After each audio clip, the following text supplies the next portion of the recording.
বন্ধুরা, এখন তো বিকেল হয়ে গেছে, এখন একটু ছাদে এসেছি। তাও কেন এসেছি জানো? আজকে আবার হনুমান এসেছে। দৌড়ে এসেছি আমি শুনে যে আবার যদি কোনো ফুল গাছ খেয়ে ফেলে। তো যাই হোক, তাড়াতাড়ি এসে সারাদিন তো সকাল থেকেই বৃষ্টি হচ্ছিল। আজকে যেন ছাদের কোনো ফুল তোলা হয়নি, সব ফুল গাছে আছে। আর আমি না খেয়ালই করিনি যে আমার একটা গাছে এত ফুল ফুটেছে। মানে সকালে যেহেতু আসা হয়নি, তো আমি এখন এসে দেখছি তোমাদেরকে, তাই ভাবলাম যে তোমাদেরকে একটু দেখাই। ও আমার সেই নীল জবা গাছটায় আমি কালকেও না খেয়াল করিনি যে আজকে এতগুলো ফুল ফুটবে। এই দেখো, এই সাইডে 3টে, আর এই সাইডে দেখো এই যে একটা। আরেকটা দেখো আমার এই জবা ফুল গাছটা এই সাইডে রয়েছে। এই গাছটা বস্তার মধ্যে প্রথমে লাগিয়েছিলাম, এটা একটা টবে বসাতে হবে।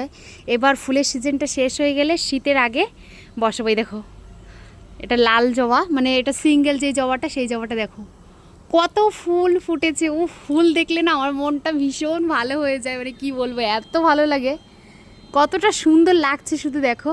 একটা ফুলও ছেঁড়া হয়নি তো আজকে, সবই রয়ে গেছে।